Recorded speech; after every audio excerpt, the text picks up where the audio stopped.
GPAI शिखर सम्मेलन का उद्घाटन 12 दिसंबर 2023 को भारत के प्रधानमंत्री श्री नरेंद्र मोदी द्वारा केंद्रीय इलेक्ट्रॉनिक्स और IT, रेलवे और संचार मंत्री श्री अश्विनी वैष्णव की गरिमा में उपस्थिति में किया गया। 3 दिवसीय GPAI शिखर सम्मेलन 14 दिसंबर 2023 को भारत के मंडपम में संपन्न हुआ। भारत AI इनोवेशन के लिए वैश्विक केंद्र के रूप में चमक रहा है। भारत ने AI के लिए सभी प्रमुख पहलों को एक साथ लाया। AI पर संयुक्त राष्ट्र सलाहकार समूह UKAI सुरक्षा शिखर सम्मेलन GPAI नई दिल्ली शिखर सम्मेलन में एक कार्यक्रम में GPAI नई दिल्ली घोषणा में सुरक्षित और भरोसेमंद AI को आगे बढ़ाने और GPAI परियोजनाओं की स्थिरता का समर्थन करने की प्रतिबद्धता पर जोर दिया गया। 29 GPAI देशों के प्रतिनिधियों और सदस्यों 150 से अधिक वैश्विक AI विशेषज्ञों ने शिखर सम्मेलन की शोभा बढ़ाई।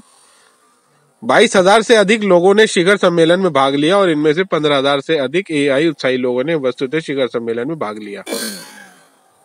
ग्लोबल AI एक्सपो में 150 स्टार्टअप और प्रमुख तकनीकी कंपनियां अपने AI अनुप्रयोगों और उत्पादों का प्रदर्शन कर रही है। अस्सलामु अलैकुम, मैं ज़मीर अहमद अंसारी और आप देख रहे हैं Z न्यूज़ फॉर यू। अर्ज यह है कि आपने अपने channel Z news for you को अभी तक सब्सक्राइब नहीं किया है तो सब्सक्राइब करें और साथ में दिए हुए बेल आइकन को भी दबाएं, जिससे हमारी आने वाली सभी वीडियोस के नोटिफिकेशन सबसे पहले आपको मिल सके। Global partnership on artificial intelligence GPAI के अध्यक्ष भारत ने 12 से 14 दिसंबर 2023 तक नई दिल्ली के भारत मंडपम में GPAI शिखर सम्मेलन की सफलतापूर्वक मेजबानी की। पिछले 3 दिनों में लगभग 30 सत्र आयोजित किए गए, जिसमें से GPAI अंतर्राष्ट्रीय संगठनों, उद्योग, स्टार्टअप और शिक्षा जगत के वैश्विक AI विशेषज्ञों ने भाग लिया। इसमें से कुछ सत्र बंद दरवाजे की बैठकों में आयोजित किए गए, जिनमें GPAI की प्रतिनिधि और विशेषज्ञ शामिल थे। अन्य सत्र सार्वजनिक रूप से आयोजित किए गए और व्यापक भागीदारी के लिए लाइव स्ट्रीम किए गए। शिखर सम्मेलन में 22,000 से अधिक लोगों ने भाग लिया और इनमें से 15,000 से अधिक AI उत्साही लोगों ने वस्तुतः शिखर सम्मेलन में भाग लिया। GPAI शिखर सम्मेलन के दौरान भारत प्रमुख परिणाम इस प्रकार है।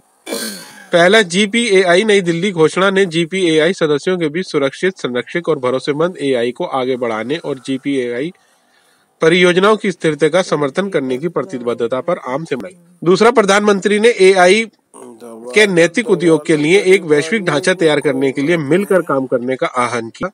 तीसरा, AI प्रतिभा और AI संबंधित विचारों के क्षेत्र में मुख्य खिलाड़ी के रूप में भारत पर प्रकाश डाला गया। चौथा, भारत AI इनोवेशन के लिए ग्लोबल हब के रूप में चमक रहा है। पांचवा, भारत में GPAI नई दिल्ली शिखर सम्मेलन के कार्यक्रम में AI के सभी प्रमुख पहल AI पर संयुक्त राष्ट्र सलाहकार समूह UKAI सुरक्षा शिखर सम्मेलन को एक साथ लाया।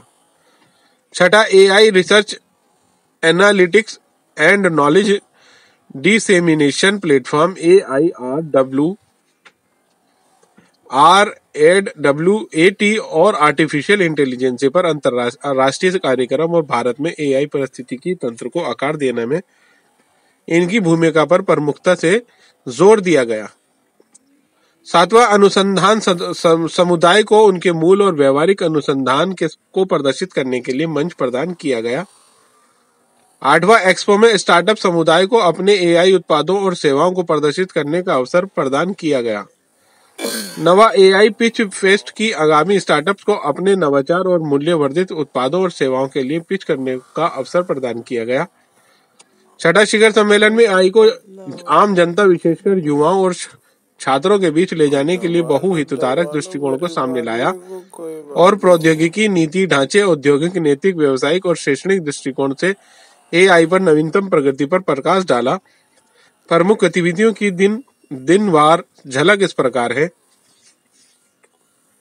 पहले दिन 12 दिसंबर 2023 की प्रमुख गतिविधियों की झलक। उद्घाटन सत्र। GPAI शिखर सम्मेलन का उद्घाटन 12 दिसंबर 2023 को भारत के प्रधानमंत्री श्री नरेंद्र मोदी द्वारा केंद्रीय इलेक्ट्रॉनिक्स और IT, रेलवे और संचार मंत्री श्री अश्वनी वैष्णव की गरिमा में उपस्थिति में किया गया था। केंद्रीय इलेक्ट्रॉनिक्स और आईटी, कौशल विकास, उद्यमिता और जल शक्ति राज्य मंत्री श्री राजीव चंद्रशेखर, जीपीआई के निवर्तमान अध्यक्ष और नीति समन्वय, आंतरिक मामले और संचार उपमंत्री श्री हिरोशी योशिदा और सचिव इलेक्ट्रॉनिक्स और आईटी मंत्रालय श्री एस कृष्णन इस कार्यक्रम में 29 सदस्यों देशों और विभिन्न अंतर्राष्ट्रीय संगठनों जैसे ओईसीडी, यूनेस्को, आईएसओ, डब्ल्यूईएफ, विश्व बैंक, यूएनडीपी, राष्ट्रमंडल आदि के प्रतिनिधियों, जीपीएआई विशेषज्ञों, उद्योग और स्टार्टअप दिग्गजों, एआई चिकित्सकों, शिक्षाविदों, छात्रों और केंद्र और राज्य सरकारी अधिकारियों की भागीदारी देखी गई। सभा को संबोधित करते हुए प्रधानमंत्री ने भारत द्वारा अगले वर्ष जीपीएआई शिखर सम्मेलन की अध्यक्षता करने पर प्रसन्नता व्यक्त की। जब पूरी दुनिया कृत्रिम बुद्धिमत्ता पर बहस कर रही है, उभरते सकारात्मक और नकारात्मक दोनों पहलुओं पर ध्यान देते हुए प्रधानमंत्री ने प्रत्येक राष्ट्र में निहित जिम्मेदारी को रेखांकित किया और जीपीएआई शिखर सम्मेलन पर चर्चा करते हुए एआई के विभिन्न उद्योग नेताओं के साथ बातचीत को याद किया। उन्होंने कहा कि एआई का हर छोटे या बड़े देश पर प्रभाव पड़ा है। उन्होंने सावधानी से आगे बढ़ने का सुझाव दिया। प्रधानमंत्री ने आर्टिफिशियल इंटेलिजेंस पर राष्ट्रीय कार्यक्रम AIRAWAT और जल्द ही लॉन्च होने वाले एआई मिशन के बारे में जानकारी दी, जिसका उद्देश्य एआई की कंप्यूटिंग शक्तियों की स्थापना करना है। प्रधानमंत्री ने कहा, यह भारत में स्टार्टअप और इनोवेटर्स को बेहतर सेवाएं प्रदान करेगा और कृषि, स्वास्थ्य सेवा और शिक्षा के क्षेत्रों में एआई अनुप्रयोगों को भी बढ़ावा देगा। प्रधानमंत्री ने विश्वास व्यक्त किया कि जीपीएआई शिखर सम्मेलन प्रत्येक प्रतिनिधि के लिए विचारों के आदान प्रदान और एक महान सिखाने के अनुभव का एक उत्कृष्ट अवसर साबित होगा और इसके कार्यान्वयन के परिणाम निश्चित रूप से एक जिम्मेदार और टिकाऊ भविष्य के निर्माण का मार्ग प्रशस्त करेंगे।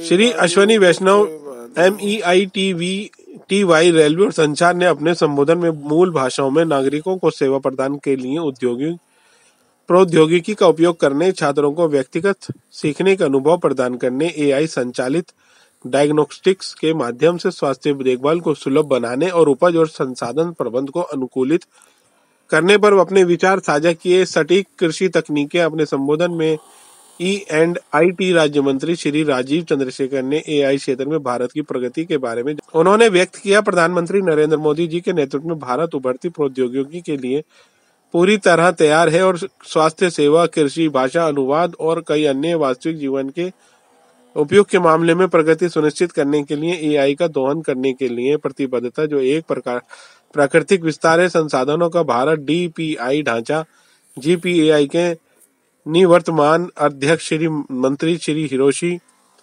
योशिदा ने जीपीआई शिखर सम्मेलन में मेजबानी के लिए भारत सरकार को हार्दिक बधाई दी और टिप्पणी की कि इस साल एआई तकनीकी के तेजी से विकास हुआ है, जिसमें उल्लेखनीय प्रगति हुई है और पूरे समाज में जेनेरिक एआई का व्यापक प्रसार हुआ है। प्रौद्योगिकी के सार्वभौमिक प्रभाव को देखते हुए एआई प्रशासन को बहु हितधारक दृष्टिकोण के माध्यम से विचार विमर्श की आवश्यकता है। प्रधानमंत्री ने ग्लोबल एआई एक्सपो का भी अवलोकन किया, जिसमें 100 से अधिक एआई स्टार्टअप्स द्वारा एआई उत्पादों और सेवाओं का प्रदर्शन किया गया। पैनल चर्चाएं और एक दिन के अन्य सत्र 12 दिसंबर 2023।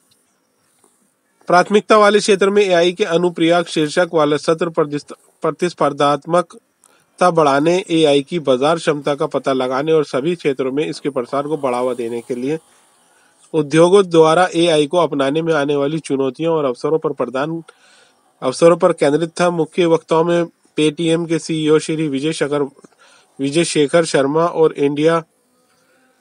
वेस्ट इंडिया की एमडी और सीईओ सुश्री निवृत्त राय शामिल थी। सत्र का संचालन द डायलॉग की संस्थापक श्री काजिम रिजवी ने किया और वक्ताओं में द मेडिबे की संस्थापक और सीईओ सुश्री लेला क्रेमोना, हैप्टिक एआई के सीईओ श्री आकृति वैश्य, कार्यकारी उपाध्यक्ष और कंपनी श्री समीर शाह शामिल थे। द्वार के संस्थापक Shri Narayanan Vaidyanathan, association of chartered certified ACCA में नीति विकास के प्रमुख डॉक्टर शैलेश कुमार, जियो इंडस्ट्री में प्रोफेसर श्री रघु धर्म राजू, IISC में ART पार्क के CEO और doctor Shri David baler, Google में उभरती प्रौद्योगिकियों और प्रतिस्पर्धात्मकता और सतत नीति के वरिष्ठ निदेशक रिस्पॉन्सिबल AI वर्किंग ग्रुप के सत्र में विशेष शामिल थे, जिसमें CEIMI के कार्यकारी निदेशक सोफी फलाह, महामारी लचीलेपन के लिए GPAI प्रोजेक्ट के सह प्रमुख माइकल ओ सुलीवन और ऑकलैंड विश्वविद्यालय में इंजीनियरिंग विज्ञान विभाग में एसोसिएटेड प्रोफेसर और अमीर बनी फटेमी शामिल है। स्केलिंग रिस्पॉन्सिबल AI सॉल्यूशन के लिए GPAI प्रोडक्ट के सह निर्मित और AI आमन के सह संस्थापक और निदेशक जुआन डेविड गुतीरेज, सैंडबॉक्स के लिए GPAI प्रोजेक्ट के सह प्रमुख और यूनिवर्सिडेड की डी लॉस एंड एडिस भी एसोसिएटेड प्रोफेसर GPAI प्रोडक्ट के सह प्रमुख आदित्य मोहन, सैंडबॉक्स और आयरलैंड के राष्ट्रीय मानक प्राधिकरण निकोलस मियाले रेस के लिए GPAI की सह प्रमुख, द फ्यूचर सोसाइटी के संस्थापक और अध्यक्ष श्री ली टाइडरिच रेस के लिए GPAI प्रोडक्ट के सह प्रमुख, ड्यूक विश्वविद्यालय राजा चटीला आर्टिफिशियल इंटेलिजेंस के प्रोफेसर एमिरिटस रोबोटिक्स और IT एथिक्स, सोरबन विश्वविद्यालय कैथरीन रेजिस प्रोफेसर विधि संकाय, मॉन्ट्रियल विश्वविद्यालय और Alistair Knott social media governance के लिए GPAI प्रोडक्ट के सह प्रमुख, विक्टोरिया विश्वविद्यालय वैश्विक भागीदारी के लिए सहयोगात्मक AI CEIDP समान AI और स्केलेबल बड़े भाषा मॉडल LL के निर्माण के लिए वैश्विक सहयोग विषय पर सत्र आयोजित किए गए, जिसमें प्रतिष्ठित पैनलिस्टों ने वाक पहचान को तैयार करने के लिए एक निर्बाध नींव प्रौद्योगिकी स्थापित करने के जटिल पहलुओं पर चर्चा की। भारतीय भाषाएं, बहुसांस्कृतिक प्रशिक्षण डेटा और बहुभाषी मूल्यांकन डेटा के महत्व को विधिवत रेखांकित किया गया। AI को लोकतांत्रिक बनाने और व्यापक संभव दर्शकों की इसकी पहुंच पर विस्तार करने की दृढ़ प्रतिबद्धता सर्वोपरि प्राथमिकता बनी रही। बहुभाषी मॉडल की अनिवार्यता को ध्यान में रखते हुए भारत में स्वदेशी रूप से विकसित भाषाई समावेशिता के परिणाम के रूप में खड़ी है और वर्तमान में इसे देश के भीतर विभिन्न अनुप्रयोगों में निर्बाध रूप से एकीकृत किया जा रहा है। सत्र AI और वैश्विक स्वास्थ्य हेल्थ केयर को आगे बढ़ाने में AI की भूमिका में हेल्थ AI के CEO डॉक्टर रिकार्डो बेपिस्टा लेइट और नीति आयोग के सदस्य डॉक्टर V के पाल मुख्य वक्ता के रूप में शामिल हुए। पैनलिस्टों में पाथ में भारत और दक्षिण एशिया के लिए डिजिटल स्वास्थ्य के निदेशक Shri Sameer Kanwar, GE health care में इंजीनियरिंग के उपाध्यक्ष श्री गिरीश राघवन, निरामयी की संस्थापक डॉक्टर गीता मंजुनाथ और CEO संस्थापक श्री किरण आनंदम पिल्लई शामिल थे। आय दृष्टि 17 विद्वानों वक्ताओं की मौजूदगी में आयोजित अनुसंधान संगोष्ठी में AI की तैनाती में आने वाली चुनौतियों पर ज्ञान विचार विमर्श किया गया, जिसमें दुरुपयोग, अनुसंधान अखंडता के लिए खतरे, मशीन लर्निंग मॉडल की जटिलता और संभावित नकारात्मक प्रभावों से जुड़े नैतिक विचार जैसी चिंताएं शामिल थीं। व्यक्तियों और समाज पर चर्चा के पूर्वाग्रह, निष्पक्षता, गोपनीयता, पारदर्शिता और जवाबदेही जैसे सूक्ष्म विषयों में जांच की गई। जिम्मेदार AI का उद्भव एक महत्वपूर्ण फोकस के रूप में उभरा, जिसमें नैतिक, पारदर्शी और भरोसेमंद AI विकास पर जोर दिया गया। दूसरे दिन 13 दिसंबर 2023 की प्रमुख गतिविधियों की झलक। AI education and skilling bridging the talent gap शीर्षक वाले सत्र में इंटेल इंडिया के अध्यक्ष और उपाध्यक्ष क्लाइंट कंप्यूटिंग ग्रुप में गोकुल सुब्रमण्यम और सामाजिक और मानव विज्ञान के क्षेत्र में कार्यकारी कार्यालय के प्रमुख डॉक्टर मरिया ग्राजिया स्विकी ऑरिनी जैसे दिग्गज उपस्थित थे। यूनेस्को मुख्य वक्ता के रूप में कार्य कर रहा है, जिसमें NSDC, EXL, डेल और नेस्कॉम जैसे संगठनों की 10 अन्य प्रभावशाली आवाजें शामिल हैं और पैनल ने विस्तार और स्वचालन दोनों के माध्यम से AI की क्षमता पर विस्तार से चर्चा की। उन्होंने इस बात पर जोर दिया कि शिक्षा अपने उद्देश्यों को तभी पूरा करती है जब उसे कार्यस्थल के साथ जोड़ा जाता है। एक गेम चेंजर के रूप में राष्ट्रीय शिक्षा नीति NEP की महत्वपूर्ण भूमिका पर जोर देते हुए लचीलेपन और प्रवेश और निकास विकल्प और ग्रेड 6 के व्यावसायिक पाठ्यक्रमों की शुरुआत की जाती है। पैनलिस्टों ने इसकी वकालत की। शिक्षा क्षेत्र में घनिष्ठ उद्योग, शैक्षणिक सहयोग और AI पैनल में छात्रों की आवाज को शामिल करने का आग्रह किया गया क्योंकि वे भविष्य के पथ प्रदर्शक हैं। सत्र अंतर्राष्ट्रीय AI विनिमय, सुरक्षा, विश्वास और जवाबदेही सुनिश्चित करते हुए नवाचार को उत्प्रेरित करना में HE मुख्य वक्ता के रूप में अमनदीप सिंह गिल, अवर महासचिव प्रौद्योगिकी दूत, संयुक्त राष्ट्र, Google, OECD, Microsoft, tech UK, girl hype women, WHO code और counselling of Europe committee on AI के गणमान्य व्यक्ति मानव केंद्रित परिनियोजन ढांचे पर एक गतिशील चर्चा में शामिल हुए। उभरती प्रौद्योगिकी और संभावित जोखिमों से निपटने के लिए अगले 6 महीनों में के भीतर AI के विनियमित करने की तत्कालिक सत्र के दौरान गूंजती रही। एक AI पिच फेस्ट पर आयोजन किया गया था जहां एक प्रतिष्ठित जूरी ने विभिन्न विषयों को कवर करने वाली 10 पिचों का मूल्यांकन किया, जिसमें सार्वजनिक एल्गोरिदम के रिपॉजिटरी, स्केलेबल और सुरक्षित जिम्मेदार AI समाधानों का वैश्विक प्रभाव और लैटिन अमेरिका के श्रमिक पर AI का प्रभाव शामिल था। पिच फेस्ट में अभूतपूर्व विचारों का प्रदर्शन किया और युवा पीढ़ी के उत्साह से प्रेरित एक उज्जवल भविष्य की आशा भी जगाई।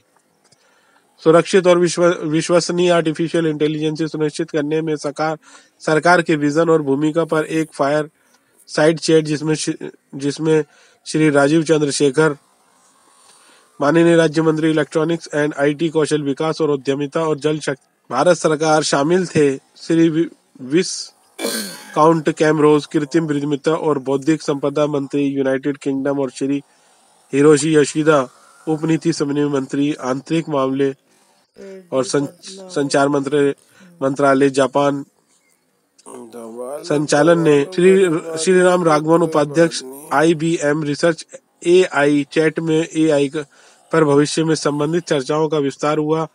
पैनल ने गणना की जटिलता पर जोर देते हुए जोर दिया कि अनुसंधान क्षेत्र के लिए पर्याप्त निवेश अनिवार्य है। हाल ही में एक शक्तिशाली प्रस्ताव गूंज उठा, एक सैंडबॉक्स पर वातावरण की स्थापना जो विश्वास की आधारशिला पर निर्भर है। निष्कर्ष इस दृढ़ विश्वास के साथ प्रतिध्वनित हुआ कि सार्वजनिक विश्वास और AI की स्वीकृति उत्प्रेरक के रूप में कार्य कर रही है, जिसमें क्षेत्र की प्रगति की गति बढ़ती है। सत्र एक सुरक्षित और लचीले समाज के लिए सामाजिक जोखिमों को कम करना। मुख्य वक्ता के रूप में यूनेस्को के सामाजिक और मानव विज्ञान के लिए सहायक महानिदेशक ADG सुश्री गेब्रिएला रामोस ने उपस्थित थी। मंच AI के क्षेत्र में प्रतिष्ठित प्रोफेसर से सजी थी, जिसमें hearty school centre for digital governance के एथिक्स एंड टेक्नोलॉजी के प्रोफेसर जोआना ब्रायसन, भारत सरकार के प्रधान वैज्ञानिक सलाहकार प्रोफेसर अजय कुमार सूद और प्रोफेसर डेविड शामिल थे। एलन ट्यूरिंग इंस्टीट्यूट में ethics and responsible innovation research के निदेशक लेस्ली, अन्य गणमान्य व्यक्तियों के साथ एक मनोरंजक आदान प्रदान में दिग्गजों ने प्रतिकूल परिणामों को रोकने में विशेष रूप से हाशिए पर रहने वाली आबादी के लिए जिम्मेदार AI मॉडल की महत्वपूर्ण भूमिका का विश्लेषण किया।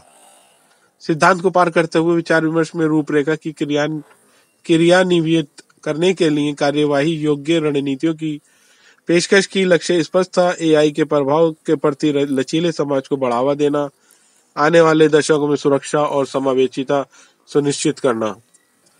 AI सॉल्यूशन के उत्पादीकरण और स्केलिंग अप पर सत्र में एक शानदार पैनल था, जिसमें डॉक्टर स्वामी शिव सुब्रमण्यम, उपाध्यक्ष डेटा और AI AWS और श्री राम राघवन, उपाध्यक्ष IBM रिसर्च AI जैसे दिग्गज शामिल थे। उत्साह के साथ पैनल ने जनरेटिव AI की अप्रयुक्त क्षमता पर पता लगाया, नवाचार को बढ़ावा देने, शिक्षा को बढ़ावा देने और अपनाने में तेजी लाने के लिए रणनीतियों को उजागर किया। ये चर्चा ग्लोबल साउथ के लिए AI नवाचारों को समाधानों में बदलने की परिवर्तनकारी शक्तियों पर केंद्रित थी, जिसमें इस बात पर प्रकाश डाला गया कि कैसे बड़े भाषा मॉडल LLM वंचित समुदायों की जागरूकता को पूरा करने के लिए मानव क्षमता में अंतर को पाट कर सकते हैं।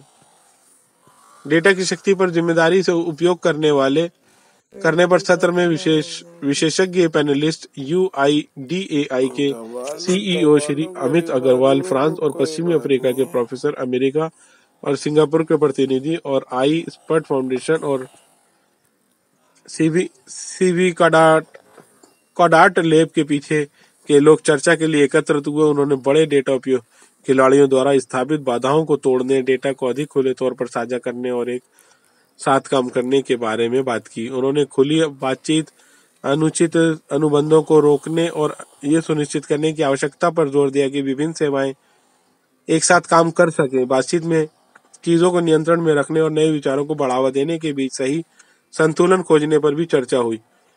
उन्होंने जिम्मेदार डेटा उपयोग के लिए प्रौद्योगिकी की दुनिया में कानून कैसे लाया जाए, इस पर विचार साझा किए। GPAI के 29 देशों में सर्वसम्मति में GPAI नई दिल्ली घोषणा को अपनाया, जो साझेदार देशों के बीच नवाचार और सहयोगी AI बनाने के मामले में AI के भविष्य को आकार देने में GPAI को सबसे आगे और केंद्र में रखने का वादा करता है। देश स्वास्थ्य देखभाल, कृषि और हमारे सभी देशों और हमारे सभी देशों से संबंधित कई अन्य देशों में AI के अनुप्रयोग बनाने पर सहमत हुए। तीसरे दिन 13 दिसंबर 2023 की प्रमुख गतिविधियों की झलक।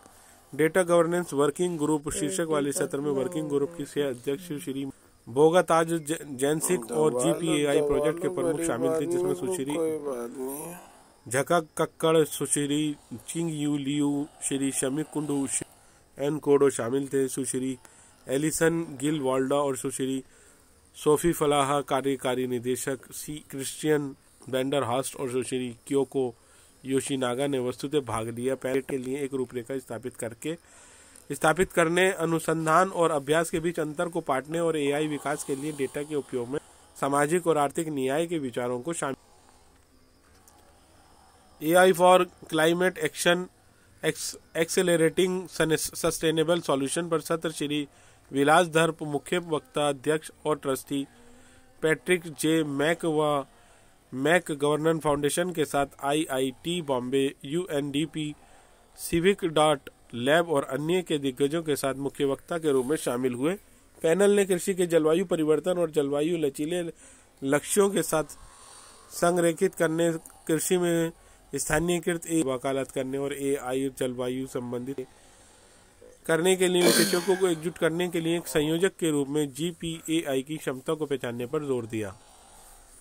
जेनरेटिव AI मुद्दे और चुनौतियां सत्र में ITIS, Intel, Microsoft, Google, ILO, Illinois विश्वविद्यालय और वेलिंगटन विश्वविद्यालय के प्रोफेसरों के साथ साथ स्टील्थ और सर्वम AI स्टार्टअप के सह संस्थापकों का प्रतिनिधित्व शामिल था। पैनल के स्वास्थ्य देखभाल, कृषि और आर्थिक विकास में AI की परिवर्तनकारी क्षमता को पहचानते हुए AI उन्नति में सर्वोपरि महत्व पर चर्चा की। चर्चा में भारत की भाषाई विविधता पर प्रकाश डाला गया, जिसमें AI भाषा मॉडल LLM की आवश्यकता और जोखिम आधारित AI सिद्धांतों की स्थापना में G7 सिद्धांतों की परियोजना पर जोर गया।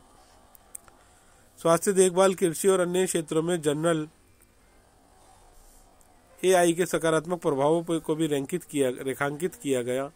AI गेम चेंजर पुरस्कार समारोह में श्री सहित प्रतिष्ठित जूरी उपस्थित थे। S कृष्णन, सचिव इलेक्ट्रॉनिक्स और IT मंत्रालय, श्री अभिषेक सिंह, अतिरिक्त सचिव इलेक्ट्रॉनिक्स और IT मंत्रालय, सुश्री इनमा मार्टिनेज, मल्टी स्टेक होल्डर विशेष समूह अध्यक्ष GPAI श्री हावर्ड लाकुगना, वरिष्ठ कार्यक्रम अधिकारी बिल और मेलिंडा गेट्स फाउंडेशन श्री अर्पित अग्रवाल, पार्टनर ब्लूम वेंचर्स, सुश्री पैडअप वेंचर्स के संस्थापक और मुख्य सलाहकार पंकज ठाकुर और इंडिया इंटरनेट फंड के मैनेजिंग पार्टनर श्री अनिरुद्ध सूरी ने अनुकरणीय AI संसाधनों पर प्रदर्शन करने वाले 10 शॉर्टलिस्ट किए गए उम्मीदवारों के प्रयासों को मान्यता दी और सराहना की पुरस्कारों के लिए 6 को शॉर्टलिस्ट किया।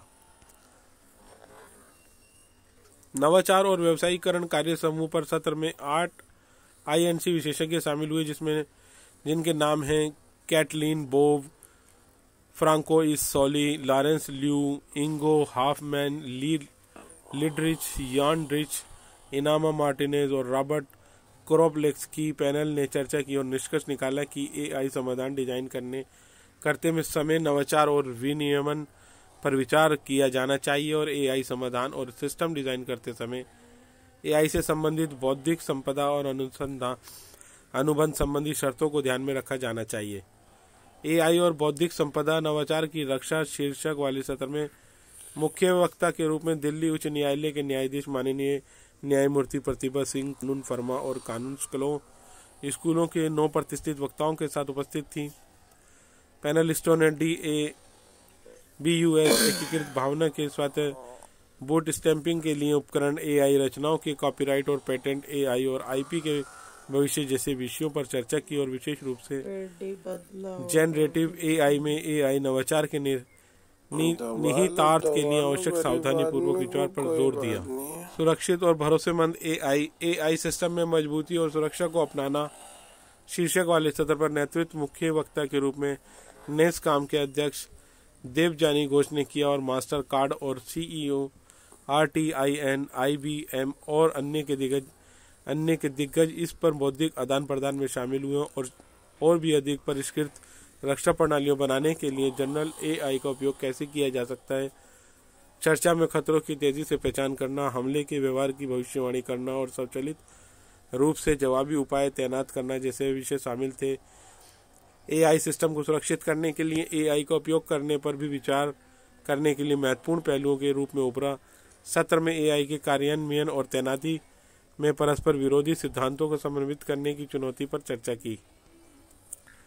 AI for all Beijing the global AI device शीर्षक वाले सत्र में माननीय उपस्थिति थी नीमा लुंगारी संसद सदस्य, तंजानिया अध्यक्ष इंटरनेट गवर्नेंस पर अफ्रीकी संसदीय नेटवर्क और श्री S कृष्णन सचिव MEITY मुख्य प्रवक्ता के रूप में डिजिटल क्रांति और विशेष रूप से एआई के साथ की तुलना औद्योगिक क्रांति से की गई और अधिक लोकतांत्रिक और न्याय संगत निर्णय लेने की व्यवस्था स्थापित करने के समाधान के साधन के रूप में इतिहास का लाभ उठाने पर जोर दिया गया।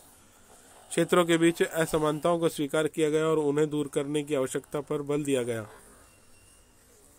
प्रमाणिक एआई डेटा प्राप्त करने के लिए समावेशी वातावरण बनाने महत्वपूर्ण माना गया और सत्र में इस बात पर प्रकाश डाला गया कि एआई प्रौद्योगिकी में उच्च गुणवत्ता वाले परिणाम प्राप्त करने के लिए कुशल शोधकर्ता और बेहतर बुनियादी ढांचा महत्वपूर्ण है। फायरसाइड चैट एआई के लिए एक जीवंत स्टार्टअप परिस्थितिकी तंत्र का समर्थन करने में सरकार की रणनीति भारत में अग्रणी स्टार्टअप की संस्थापकों अर्थात कार्य अरिते को रोवर नेयन technologies, cure AI, haptic AI और किसान एआई के बीच आयोजित की गई। चर्चा का संचालन टाइम्स ऑफ इंडिया के राष्ट्रीय संपादक श्री पंकज डोभाल ने किया। पैनलिस्ट ने निष्कर्ष निकाला कि भारत की एआई रणनीति का एक बहुआयामी दृष्टिकोण अपनाती है जिसका उद्देश्य देश की कृत्रिम बुद्धिमत्ता में वैश्विक नेता के रूप में स्थापित करना है। इस दृष्टिकोण में अनुसंधान केंद्र स्थापित करना, क्षमता निर्माण, एआई साक्षरता को बढ़ावा देना, डेटा इंटरऑपरेटिबिलिटी सुनिश्चित करना और कानूनी ढांचे विकसित करना शामिल है। चर्चा में लचीले बुनियादी ढांचे का निर्माण, समावेशी और टिकाऊ औद्योगिकरण का बढ़ावा देने और नवाचार को बढ़ावा देने पर जोर दिया गया। इसके अतिरिक्त इसने नवाचार को सुविधाजनक बनाने और लचीले बुनियादी ढांचों के निर्माण, समावेशी और टिकाऊ औद्योगिकरण को बढ़ावा देने और नवाचार को बढ़ावा देने के सतत विकास के लक्ष्य के साथ संरेखित करने के लिए बौद्धिक संपदा कानून और विशेष रूप से पेटेंट कानून पर विचार करने की आवश्यकता को रेखांकित किया। समापन समारोह। शिखर सम्मेलन समापन समारोह के साथ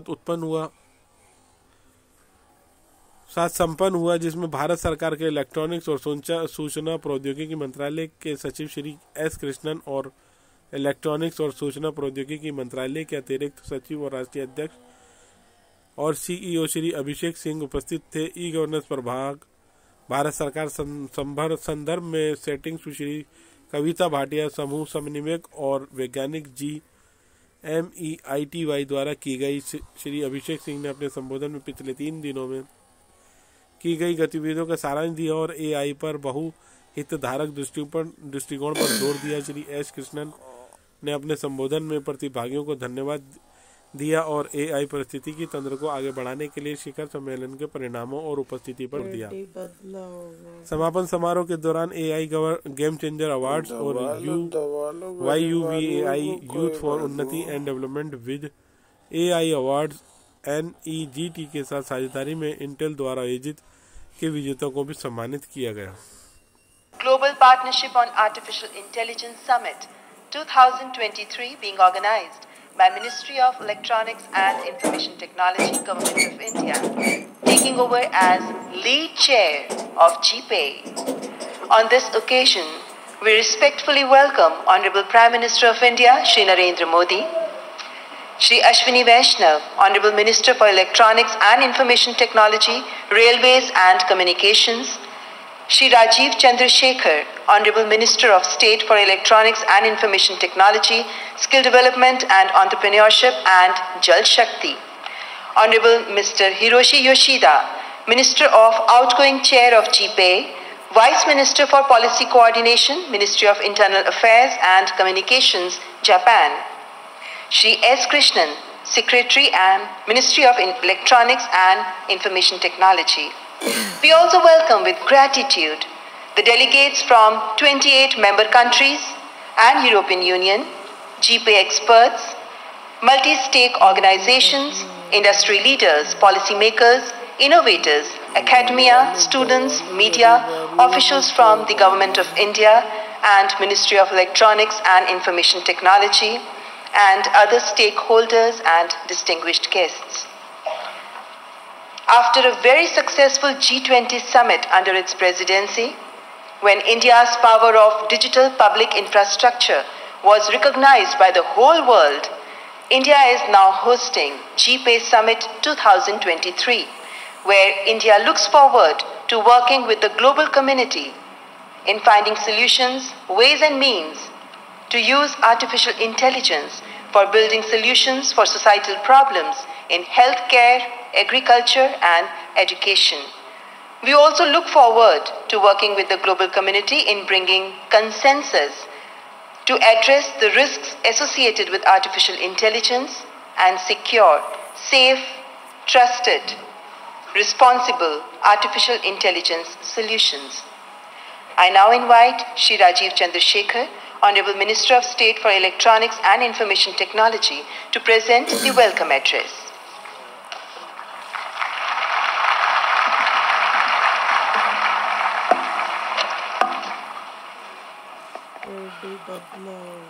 Honorable Prime Minister of India, Shri Narendra Modi ji, Minister Hiroshi Yoshida of Japan, outgoing chair of the GPAI, Minister Ashwini Vaishnav, Excellencies, my colleagues in the Government of India, Shri Krishnan, delegates, AI practitioners, students, ladies and gentlemen.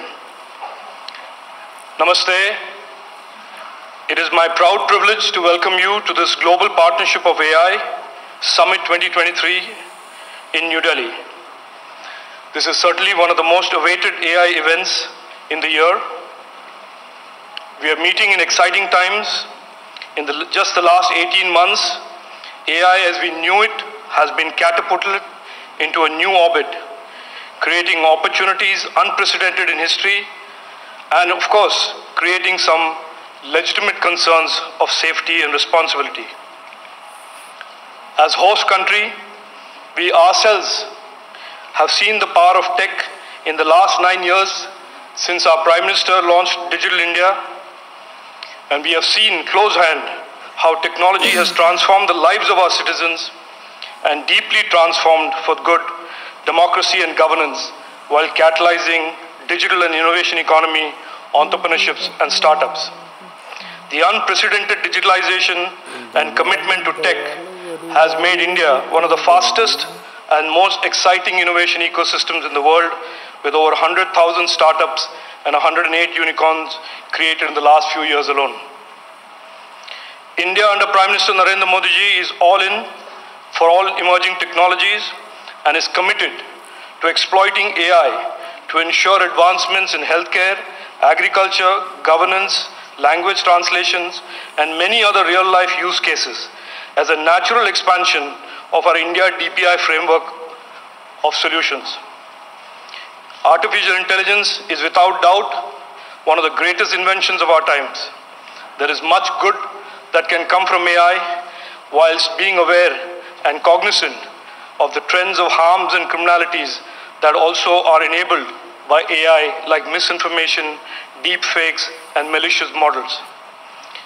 GPAI is a coming together of nations that can work together to shape the future of AI, to give a framework that enables the good of AI for all our people, while ensuring clear and accountable guardrails that ensure safety, trust, and responsibility are put in place.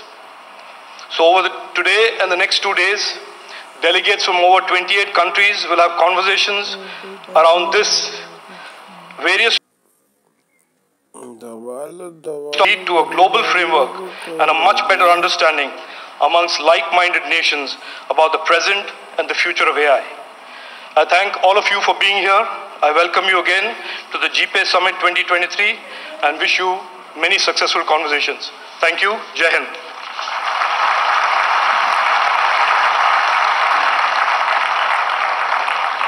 Thank you, Honorable Minister of State Meti, Shri Rajiv Chandrasekhar. And now I humbly request Honorable Minister of Outgoing Chair of GPAI, Mr. Hiroshi Yoshida, to kindly address the gathering.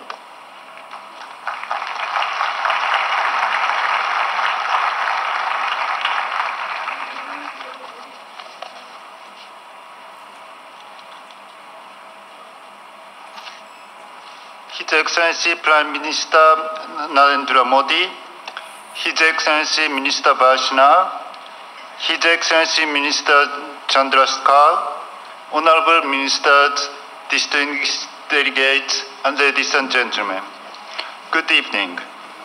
My name is Yoshida Hiroshi, Vice Minister for Policy Coordination at the Japanese Ministry of Internal Affairs and Communications. It is a great pleasure and honor for me to speak here today, representing GPAI outgoing chair country of Japan. First of all, I would like to congratulate the government of India for this glorious opening ceremony of GPAI Summit 2023 with the presence of Honorable Prime Minister Modi.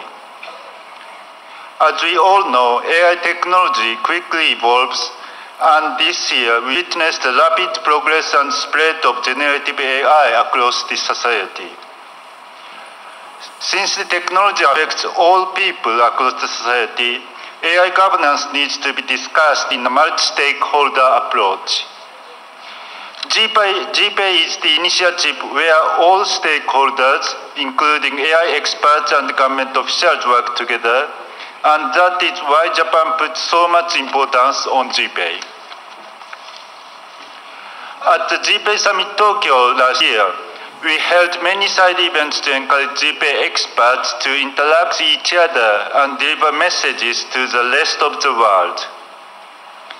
This year, India is hosting the AI Expo in addition to many side events, and we see many private sector participants joining the GPAI Summit.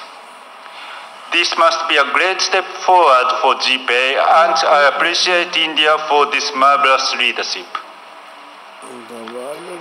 On generative AI, Japan has taken the G7 presidency this year and launched the Hiroshima AI process to discuss how to promote safe, secure, and trustworthy development and use of advanced AI systems such as generative AI.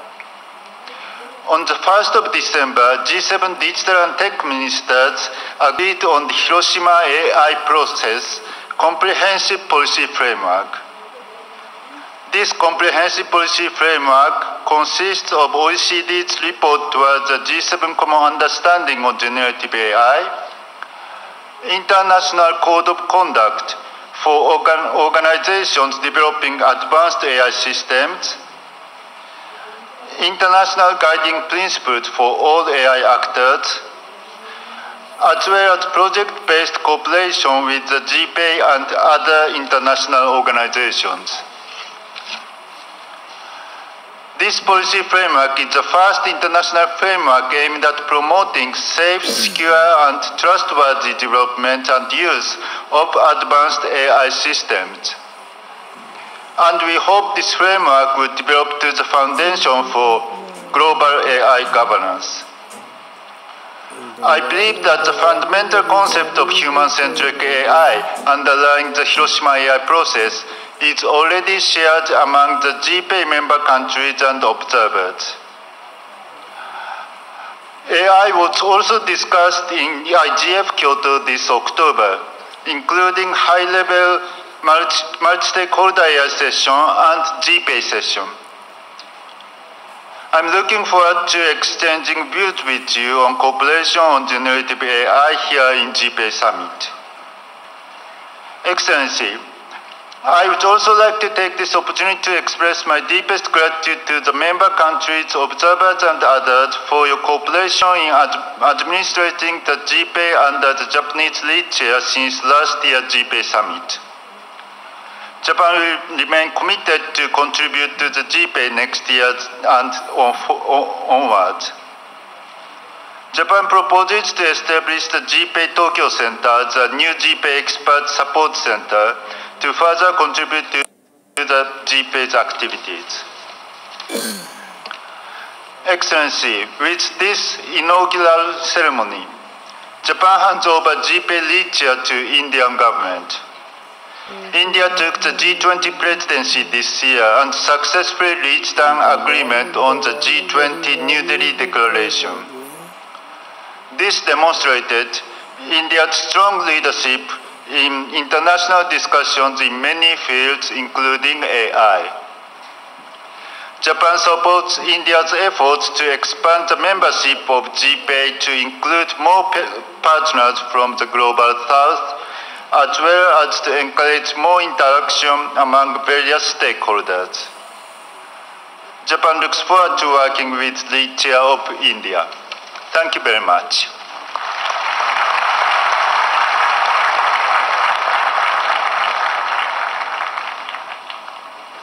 Thank you, Mr. Hiroshi Yoshida. And now I would like to invite Shri Ashwini Vaishnaw, Honorable Minister for Electronics and Information Technology, to present his address.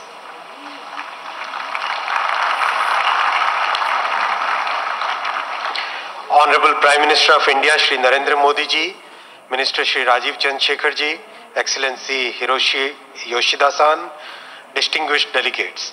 I am honored to welcome you at the Global Partnership on AI, that is GPAI Summit 2023. This summit marks a significant moment for international collaboration on AI. As chair of GPAI, India offers this platform to foster effective global cooperation on AI.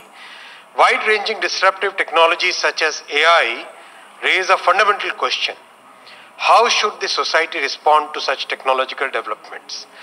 India's response is defined by our Prime Minister's vision of democratization of technology. India believes in harnessing the potential of AI for inclusive growth.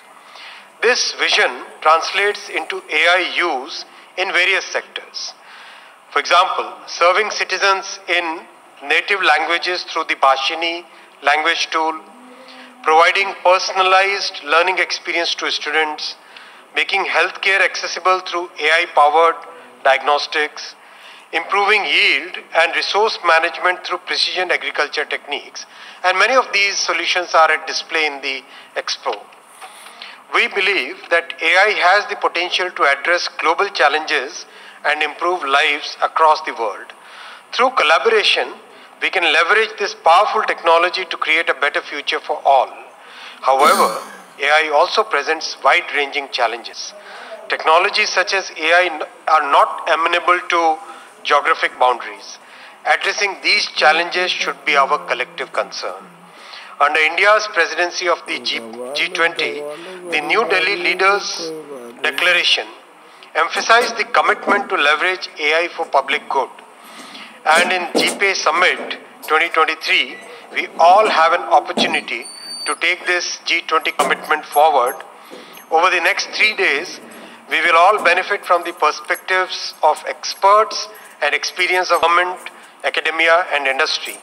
We hope to arrive at a consensus on a response through this dialogue and discussion. My best wishes to all the delegates and participants. I am confident that deliberations at GPAI Summit 2023 will bring out the best practices and uses of responsible AI. Thank you very much.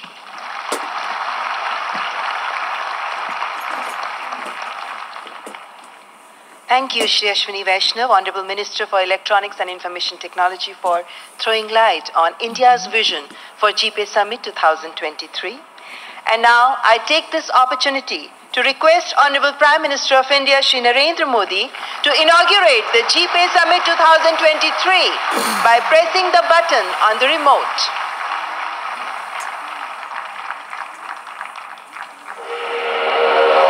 In the whirlwind of innovation, artificial intelligence emerges as a frontier where exponential growth transforms imagination into reality. Under the visionary leadership of Prime Minister Narendra Modi, India utilizes AI across diverse fronts, from serving citizens in their languages to personalizing education, enhancing healthcare accessibility, and technology-enabled agriculture, promising to uplift the lives of the common man and poor by providing affordable access to essential services. Its growth model prioritizes equity and inclusivity, ensuring that no one is left behind when innovation takes the lead. In the realm of AI, India fosters a universal understanding, steering the technology towards humanity's betterment. As a founder member of Global Partnership on Artificial Intelligence, GPAI India actively contributes to responsible AI development. The GPAI is a multi-stakeholder initiative which aims to bridge the gap between theory and practice on AI by supporting cutting-edge research and applied activities on AI-related priorities. Since joining as a founding member on June 15, 2020, India has been pivotal in advancing GPAI's global goals, actively contributing to responsible AI development, deployment, and adoption of open, safe, secure, and accountable AI. India has strategically fostered a leading ecosystem for safe and trusted artificial intelligence, boasting a robust workforce, dynamic startups, pioneering R&D centers, and serving as a key access hub to extensive data sets. India triumphs in global AI rankings, securing the top spot for AI skill penetration and GitHub AI projects, while claiming the 5th position for private investment and newly funded AI companies as highlighted in the Stanford AI Index Report 2023. India, a leading global South economy, assumes the crucial role of GPAI lead chair for 2024 under the visionary leadership of Prime Minister Narendra Modi. This alliance of nations is poised for redefining the trajectory of AI, transcending geographical boundaries and fostering inclusive development. We want India to become a global hub for AI. Our approach to this is powered by core principle of teamwork, trust, collaboration, responsibility, and inclusivity. It remains our collective responsibility to ensure trust in how AI is used. Algorithm transparency is key to establishing this trust. Equally important is accountability. India hosts the 2023 annual GPAI Summit from December 12th to 14th. The summit shapes the future of trustworthy AI through leadership meetings, startup competitions, and research symposiums. The Global AI Expo fosters innovation and dialogue among government officials, industry experts, and investors. GPAI unites 28 countries and the EU to responsibly guide AI development and usage. Leading as the chair of GPAI, India is committed to ensure safe and trusted AI globally. The GPAI's proposed priorities for 2025, spanning across climate action, healthcare, resilient societies, sustainable agriculture, and collaborative AI for global partnerships. Steered by India's helm at the GPAI 2023 Summit, let's collectively shape a future where technology, guided by the trustworthy AI development, serves humanity, ushering in the era of positive global impact.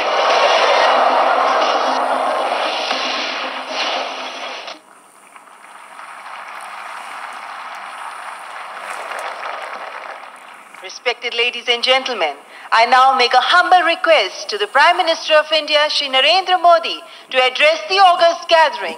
Please welcome Honorable Prime Minister.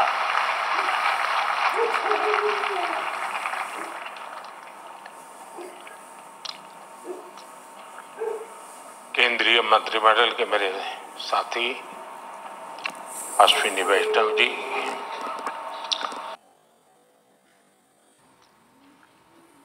केंद्रीय मंत्रिमंडल के मेरे साथी अश्विनी वैष्णव जी, Rajiv Chandrashekhar ji, GPI के outgoing chair Japan के minister Hiroshi Yoshida जी, member countries के अन्य ministers, अन्य महानुभाव, देवी और सज्जनों, global partnership on artificial intelligence summit में मैं आप सभी का स्वागत करता हूं। मुझे खुशी है कि अगले साल भारत इस समिट की अध्यक्षता करने जा रहा है। ये समिट एक ऐसे समय हो रही है जब एआई को लेकर पूरी दुनिया में बहुत बड़ी डिबेट छिड़ी हुई है। इस डिबेट से पॉजिटिव और नेगेटिव हर प्रकार के एस्पेक्ट्स सामने आ रहे हैं। इसलिए इस समिट से जुड़े प्रत्येक देश पर बहुत बड़ा दायित्व है। बीते दिनों में मुझे अनेक पॉलिटिकल एंड इंडस्ट्री लीडर से मिलने का अवसर मिला है। मैंने उनसे मुलाकात में भी इस समिट की चर्चा की है। एआई के प्रभाव से वर्तमान और आने वाली पीढ़ियां कोई भी छूटी नहीं है। हमें बहुत सतर्कता के साथ, बहुत सावधानी के साथ आगे बढ़ना है।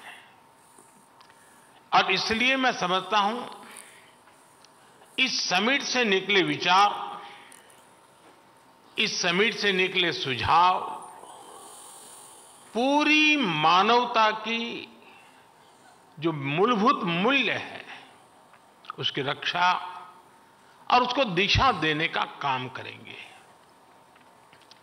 फ्रेंड्स, आज भारत एआई टैलेंट और एआई से जुड़े न्यू आइडियाज का सबसे प्रमुख प्लेयर है। भारत के युवा tech experts, researchers AI limits को एक्सप्लोर कर रहे हैं। भारत में हम एक बहुत ही जोश से भरी हुई एआई इनोवेशन स्पिरिट देख रहे हैं। यहां आने से पहले मुझे एआई एक्सपो में जाने का अवसर मिला। आर्टिफिशियल इंटेलिजेंस कैसे जीवन बदल सकती है, ये हम इस एक्सपो में देख सकते हैं। युवा एआई इनिशिएटिव के तहत चुने गए युवाओं के आइडियाज को देखकर मुझे ज्यादा खुशी होना बहुत स्वाभाविक भी था। ये युवा टेक्नोलॉजी के द्वारा सामाजिक बदलाव लाने का प्रयास कर रहे हैं। भारत में एआई से जुड़े सॉल्यूशंस की चर्चा तो अब गांव-गांव तक पहुंच रही है। हाल ही में हमने एग्रीकल्चर में एआई चैटबॉट को लॉन्च किया। इससे किसानों को अपने एप्लीकेशन स्टेटस, पेमेंट डिटेल्स और गवर्नमेंट स्कीम्स से जुड़े अपडेट जानने में मदद मिलेगी। हम एआई की मदद से भारत में अपने हेल्थ सेक्टर को भी पूरी तरह से ट्रांसफॉर्म करने की दिशा में काम कर रहे हैं। सस्टेनेबल डेवलपमेंट गोल्स को हासिल करने में भी एआई अहम भूमिका निभा सकती है। फ्रेंड्स, भारत में हमारा विकास मंत्र है सबका साथ, सबका विकास। हमने एआई फॉर ऑल की भावना से प्रेरित होकर सरकार की नीतियां और प्रोग्राम तैयार किए हैं। हमारा प्रयास है कि हम सोशल डेवलपमेंट और इंक्लूसिव ग्रोथ के लिए एआई की क्षमताओं का पूरा फायदा उठा सकें। भारत एआई के रिस्पॉन्सिबल और एथिकल यूज के लिए भी पूरी तरह कमिटेड है। हमने national programme on artificial intelligence शुरू किया है। हम भारत में एआई मिशन भी लॉन्च करने जा रहे हैं। इस मिशन का लक्ष्य भारत में एआई कंप्यूट पावर की पर्याप्त क्षमता स्थापित करना है। इससे भारत के स्टार्टअप्स और इनोवेटर्स को और बेहतर सुविधाएं मिलेगी। इस मिशन के तहत एग्रीकल्चर, हेल्थ केयर, एजुकेशन जैसे सेक्टर्स में एआई एप्लीकेशंस को प्रमोट किया जाएगा। हम अपने इंडस्ट्रियल ट्रेनिंग इंस्टीट्यूट के माध्यम से एआई स्किल्स को टियर 2 और टियर 3 शहरों तक पहुंचा रहे हैं। हमारे पास नेशनल एआई पोर्टल है जो देश में आर्टिफिशियल इंटेलिजेंस इनिशिएटिव को बढ़ावा देता है। आपने ऐरावत इनिशिएटिव के बारे में भी सुना होगा। इस कॉमन प्लेटफॉर्म का उपयोग बहुत जल्द सभी रिसर्च लैब, इंडस्ट्री और स्टार्टअप कर सकेंगे। फ्रेंड्स, एआई के साथ हम एक नए युग में प्रवेश कर रहे हैं। आर्टिफिशियल इंटेलिजेंस का विस्तार टेक्नोलॉजी के टूल से भी कहीं ज्यादा है।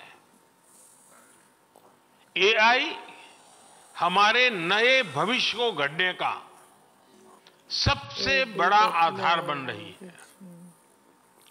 एआई की एक बहुत बड़ी ताकत है लोगों को कनेक्ट करने की उसकी क्षमता। एआई के सही इस्तेमाल से सिर्फ देश की आर्थिक प्रगति ही सुनिश्चित नहीं होती, बल्कि ये समानता और सामाजिक न्याय को भी पक्का करता है। इसलिए एआई को अपने भविष्य के लिए अलग प्रकार के एआई की भी जरूरत पड़ेगी। यानी एआई को ऑल इंक्लूसिव बनाना पड़ेगा, ऑल आइडियाज को अपनाना पड़ेगा। एआई की डेवलपमेंट जर्नी जितनी ज्यादा इंक्लूसिव होगी, उसके परिणाम भी उतने ही ज्यादा इंक्लूसिव आएंगे। हमने देखा है कि पिछली शताब्दी में टेक्नोलॉजी तक अनइक्वल एक्सेस की वजह से समाज में मौजूद असमानताएं और बढ़ गई थी। अब इस तरह की गलती से हमें पूरी मानवता को बचाना है। हम जानते हैं कि टेक्नोलॉजी के साथ जब डेमोक्रेटिक वैल्यूज जुड़ जाती हैं तो वो इंक्लूजन की दिशा में मल्टीप्लायर के तौर पर काम करती है। इसलिए आर्टिफिशियल इंटेलिजेंस के भविष्य की दिशा भी ह्यूमन वैल्यूज पर, डेमोक्रेटिक वैल्यूज पर पूरी तरह निर्भर करेगी। आर्टिफिशियल इंटेलिजेंस हमारी एफिशिएंसी को बढ़ाने में मदद कर सकता है, लेकिन ये हम पर है कि हम इमोशंस की भी जगह बनाए रखें। आर्टिफिशियल इंटेलिजेंस हमारी इफेक्टिवनेस को बढ़ा सकती हैं, लेकिन ये हम पर है कि हम अपने एथिक्स को भी बनाए रखें। इस दिशा में ये मंच विभिन्न देशों के बीच सहयोग बढ़ाने में मदद कर सकता है। फ्रेंड्स, किसी भी सिस्टम को सस्टेनेबल बनाने के लिए उसे ट्रांसफॉर्मेटिव, ट्रांसपेरेंट और ट्रस्टेड बनाना पड़ता है। इसमें कोई संदेह नहीं कि एआई ट्रांसफॉर्मेटिव तो है ही, लेकिन ये हम पर है कि हम इसे ज्यादा से ज्यादा ट्रांसपेरेंट बनाएं। अगर हम इस्तेमाल हो रहे डेटा और एल्गोरिदम को ट्रांसपेरेंट और फ्री फ्रॉम बायस बना सके तो एक अच्छी शुरुआत होगी। हमें दुनिया भर के लोगों को यह यकीन दिलाना होगा कि एआई उनके लाभ के लिए है, उनके भले के लिए है। हमें दुनिया के विभिन्न देशों को यह भी विश्वास दिलाना होगा कि इस टेक्नोलॉजी की विकास यात्रा में किसी को भी पीछे नहीं छोड़ा जाएगा। एआई पर ट्रस्ट तब बढ़ेगा जब एआई से जुड़े एथिकल, इकोनॉमिक और सोशल कंसर्न्स पर ध्यान दिया जाए। उदाहरण के लिए, अगर अपस्किलिंग और रीस्किलिंग एआई के ग्रोथ कर्व का हिस्सा बन जाए तो युवा ये भरोसा कर पाएंगे कि एआई उनके भविष्य की बेहतरी के लिए है। अगर डेटा की सुरक्षा पर ध्यान दिया जाए तो लोग यकीन कर पाएंगे कि एआई उनकी प्राइवेसी में दखल दिए बिना विकास को आगे बढ़ाएगा। अगर ग्लोबल साउथ को यह पता होगा कि एआई के विकास में उनकी भी बड़ी भूमिका होगी तो वो इसे भविष्य के एक रास्ते के रूप में स्वीकार कर पाएंगे। फ्रेंड्स, एआई के अनेक पॉजिटिव पहलू हैं, लेकिन इससे जुड़ी नेगेटिव बातें भी उतनी ही चिंता का विषय है। एआई 21वीं सदी में विकास का सबसे बड़ा टूल बन सकता है और 21वीं सदी को तबाह करने में भी सबसे बड़ी भूमिका निभा भी सकता है। डीप फेक का चैलेंज आज पूरी दुनिया के सामने है। इसके अलावा साइबर सिक्योरिटी, डेटा थेफ्ट और आतंकियों के हाथ में एआई टूल्स के आने का भी बहुत बड़ा खतरा है। अगर आतंकी संगठनों के पास एआई लेस हथियार पहुंच जाए तो उससे ग्लोबल सिक्योरिटी पर बहुत बड़ा असर होगा। हमें इस विषय पर चर्चा करके एक ठोस प्लान तक पहुंचने की जरूरत है कि कैसे एआई के गलत इस्तेमाल को रोका जाए। इसलिए ही G20 प्रेसिडेंसी के दौरान हमने responsible, human centric AI governance का फ्रेमवर्क तैयार करने का प्रस्ताव रखा था। G20 न्यू दिल्ली डिक्लेरेशन ने एआई प्रिंसिपल्स के प्रति सभी सदस्य देशों के कमिटमेंट की पुष्टि की है। सभी सदस्यों में एआई के उपयोग से जुड़े खतरों को लेकर एक अंडरस्टैंडिंग थी। जिस तरह हमारे पास विभिन्न अंतर्राष्ट्रीय मुद्दों के लिए समझौते और प्रोटोकॉल्स है, उसी तरह हमें एआई के एथिकल यूज के लिए मिलकर ग्लोबल फ्रेमवर्क तैयार करना होगा। इसमें हाई रिस्क या फ्रंटियर एआई टूल्स की टेस्टिंग और डिप्लॉयमेंट के लिए प्रोटोकॉल भी शामिल होगा। इसके लिए कन्विक्शन, कमिटमेंट, कोऑर्डिनेशन और कोलैबोरेशन की सबसे अधिक जरूरत है।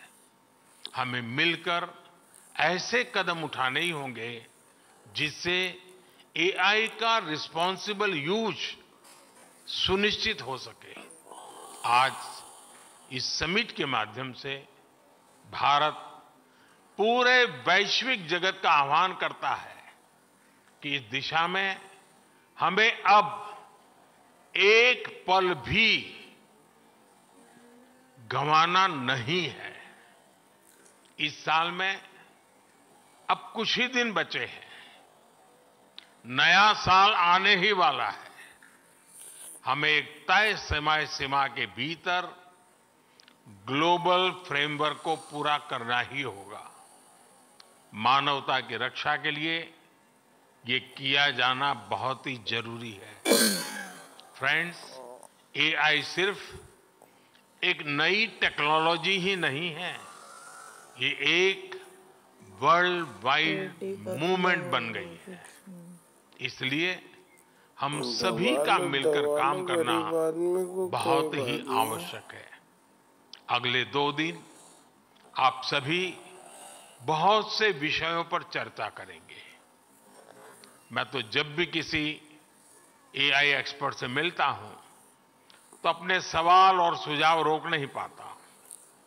आज आप एक्सपर्ट से बातें करते हुए भी कई बातें मेरे मन में आ रही हैं। हमें ये सोचना होगा कि एआई जनरेटेड इंफॉर्मेशन की क्रेडिबिलिटी को कैसे बढ़ाया जा सकता है। ऐसे क्या डेटा सेट्स हो सकते हैं जिनके उपयोग से हम एआई टूल्स को ट्रेन और टेस्ट कर सके। किसी एआई टूल को मार्केट में रिलीज करने से पहले कितना टेस्ट करना चाहिए, इस पर भी जरूर सोचना चाहिए। क्या हम कोई सॉफ्टवेयर वाटरमार्क इंट्रोड्यूस कर सकते हैं जो ये बताएं कि ये इंफॉर्मेशन या प्रोडक्ट एआई जनरेटेड है। इससे जो व्यक्ति एआई जनरेटेड इंफॉर्मेशन का इस्तेमाल करेगा उसे उसकी लिमिटेशंस के बारे में पता रहेगा। एक बात मैं भारत में केंद्र सरकार और राज्य सरकार के दिग्गजों से भी कहूंगा, सरकारों के पास योजनाओं से जुड़ा विभिन्न तरह का डेटा होता है। इसका उपयोग एविडेंस बेस्ड डिसीजन मेकिंग में कैसे कर सकते हैं? क्या हम ऐसे डेटा का एआई टूल को ट्रेन करने में उपयोग कर सकते हैं?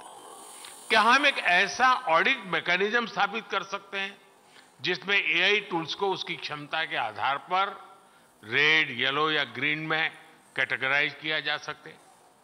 क्या हम एक इंस्टीट्यूशनल मैकेनिज्म स्थापित कर सकते हैं जो रेजिलिएंट एम्प्लॉयमेंट को सुनिश्चित करे?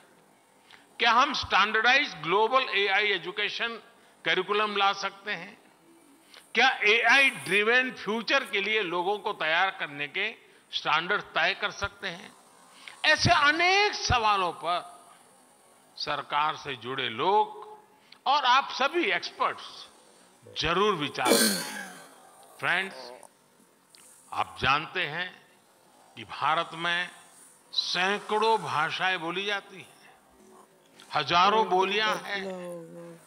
डिजिटल इंक्लूजन को बढ़ाने के लिए एआई की मदद से स्थानीय भाषा में डिजिटल सर्विसेज कैसे उपलब्ध कराई जा सकती हैं, इस बारे में भी सोचें।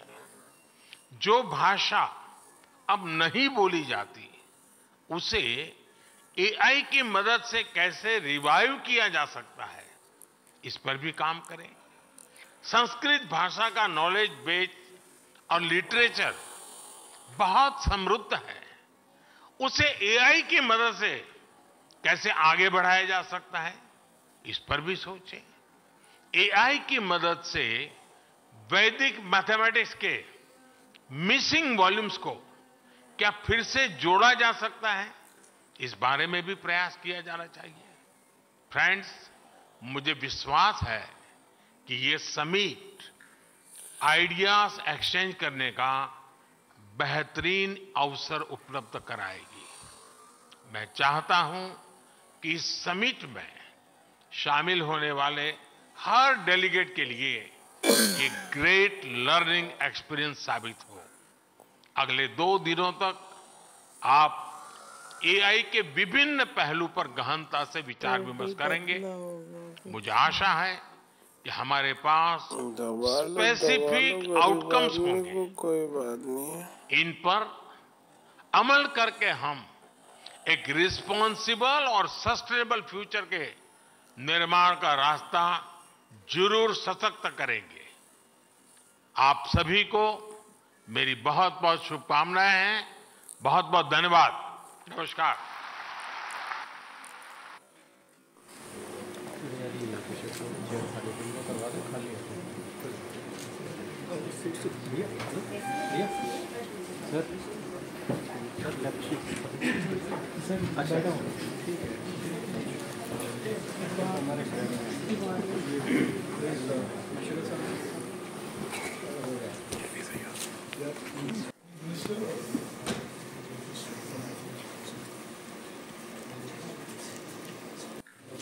Ladies and gentlemen, friends from the media, we have just finished our second day of this GPAI 2023 Global Summit here in New Delhi. I'm joined, as you can see, on this podium by my colleagues from the United Kingdom, Japan, France, and of course my colleagues from the Ministry, Government of India. We have had a long day following yesterday's inauguration of the GPAI by our Prime Minister. As you know, there's an expo that is underway that was launched yesterday in the morning. And today, we had an almost 4.5-hour ministerial council meeting where 29 countries of the GPAI, partner countries, participated and have unanimously adopted the New Delhi Declaration, which promises to position GPAI at the front and center of shaping the future of AI in terms of both innovation and creating collaborative AI between the partner nations to create applications of AI in healthcare, agriculture, and many other areas that concern all of our countries and all of our people. We have agreed that GPAI will also be at the front and center of shaping the future of AI governance and lead this conversation about safe and trusted AI. And we have also agreed today that GPAI, in keeping with the values of our partner countries, will be an inclusive movement. It will be an inclusive partnership that will increasingly focus on including countries from the global south and making available the benefits of AI and AI platforms and solutions to all of the people of the world, including the people of the global south. I will leave it at that. I will request my colleagues to make some statements, and then we'll be happy to take any questions that you have and provide answers. For France. Thank you very much, Minister. I'd like to thank the Minister in India for hosting this important summit at a decisive moment. A decisive moment because of the acceleration of AI development that we've been witnessing over the past 12 months. Yet work had started with GPAI for the past couple of years with the 29 members of this global partnership that are ready to play an important role in shaping the governance of AI and defining what the best use cases will be in the future. An important summit, first because we adopted the New Delhi Declaration, but also because we discussed the future of GPAI, and we have very high ambitions for this partnership. We want it to be, as the Minister said, the platform where our community of partners can turn to find the solutions developed by the pool of experts of our partnerships for agriculture, for health, for climate change. But we also want it to be an inclusive platform that is open to like-minded partners that share our vision of a human-centric AI and attachment to democracy. And to achieve this in the next few months, under the Indian presidency of our partnership, we'll be discussing as to how we can pool some of our expert resources with those of the OECD in order to extend our reach and our ability to come up with the best possible solutions, both for the governance and deployment of AI for the good of our people and co-citizens. And I want to congratulate Japan for deciding to set up a third expert support center in Japan, along with the center in Canada and the center in France. It's now clear that the sun never sets on GPAI. And this new addition, this third center, will be instrumental in supporting the work of our pool of experts that were able today to present the result of their work for the past year and their work program for the years to come, and that are at the heart of what we want to accomplish with GPAI.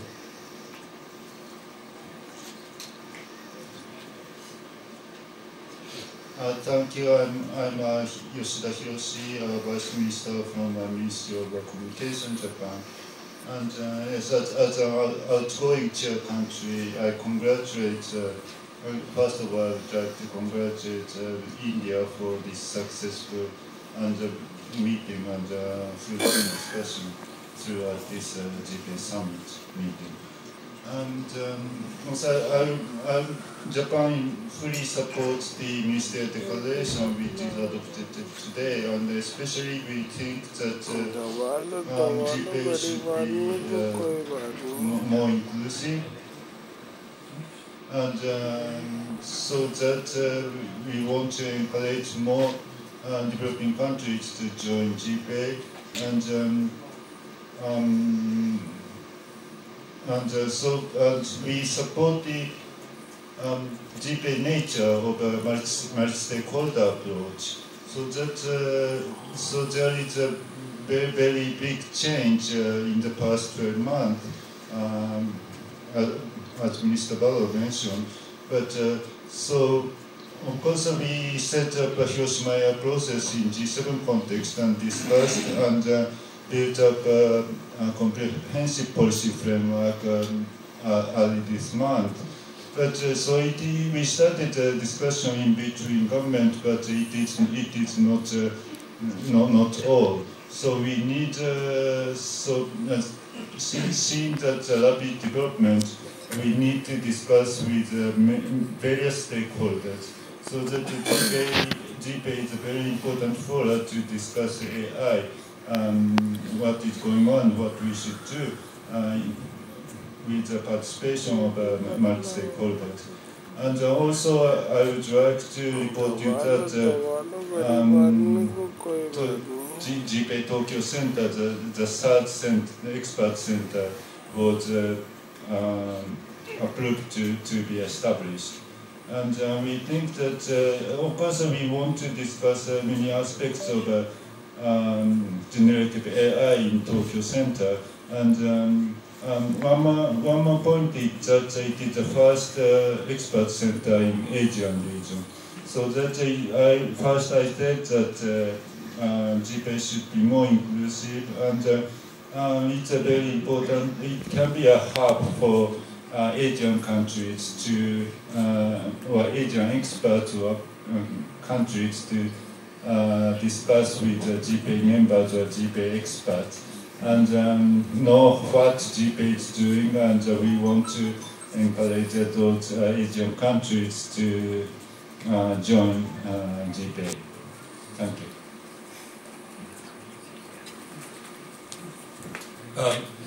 Well, thank you very much, and let me join my thanks to those of others for the leadership and stellar contributions both of Japan and of India in this space. I'm really excited to have been part of today's ministerial declaration. It's an important thing because GPAI itself is an important thing. It makes a uniquely powerful contribution to the ecosystem of AI regulation, and it does so for two reasons. First, because it is inclusive, and it brings in countries, participants from all over the world in an inclusive way. And second, because it is adaptive, and it's adaptive to fast-changing technology, because it allows us to implement projects and devise projects to implement on an ad hoc basis, which allows us the agility we're going to need. So I think today has been a great day contributing to the safety and trustworthiness of AI going forward. And that's a journey we have to continue on, but it's a journey worth making because, as all of us know, the safe and trustworthy AI will greatly increase human wealth, prosperity, and happiness. Thank you very much. If you have any questions, we take a few questions and then we wrap up. 12 months, the world of AI has transformed in a deep tectonic manner. What was AI, let us say, a year and a half ago, is certainly not the world we live in today. So there's a serious consensus that we have to move fast as countries. We have to move fast in broadly two directions. One is about deploying AI, collaborative work between like-minded countries in exploiting AI for the common good of our people, healthcare, agriculture, sustainability, language translation, all of these use cases we must work together and really demonstrate the capability of AI. At the same time, we deal with clearly, and we are cognizant of this, countries are, people are, about the safety and trust issues that emerge from AI, the risks that it harms, and that GPAI should play a very important role in establishing what can be a global understanding of how to deal with those issues and make safe and trusted AI the norm. So I think that is what is coming out of this GPAI. It is certainly a very important GPAI because of the context in which we are having these discussions, the backdrop and the status of AI. As you know, everybody today who's an expert says that the coming years and indeed months will show that AI is at an inflection point today and it will just rapidly expand. So there is a need for 29 countries to work together and be nimble, be responsive, be absolutely tracking this progress of AI at the same pace and velocity that AI is going. Our responses should be too. So broadly, that is the consensus. The nitty-gritty is there in the declaration, but it's absolutely gratifying for for us to see that almost every country today is aligned to these twin objectives of harnessing the power of AI as well as making sure that the AI is safe and trusted at the same time. And this is being discussed in the ministerial meeting that over the next few months we will work together in GPAI either via task force or a smaller grouping, to lay out some broad principles that we can, if required, have another mid-term GPA sitting where we can discuss those principles and those guardrails. Sir, was there a conversation to, like how it happened with the Rupur meeting, that GPA was expanded to a few more countries? Was there a conversation to expand GPA to... Absolutely, I said that in the beginning, Somendra, that inclusion and making sure that there is really solid representation from the global south, or what is referred to as low and middle income countries, is absolutely core to the GPA mission, and that has been something that is universally accepted by all countries. So today's in today's meeting, as you know, Senegal has been elevated to the steering committee, and during the India presidency, we have vowed that we will certainly expand GPA vis-a-vis this inclusion. So just a follow-up there, what is the future of this bloc going ahead when it doesn't include a big country like China, who's also a big player in this ecosystem? No, I don't see it. No, it's not a block. And I want you to be very clear that this is not a block. This is 29 like-minded countries who have shared values, shared aspirations, shared expectations and shared ambitions of AI. Working together to build on the good of AI, at the same time mitigating the risks of AI, and working together in a transparent manner, in an inclusive manner to create that. Who is present, who is not present is really not the headline of GPA. It is about what GPA will deliver to the future of AI.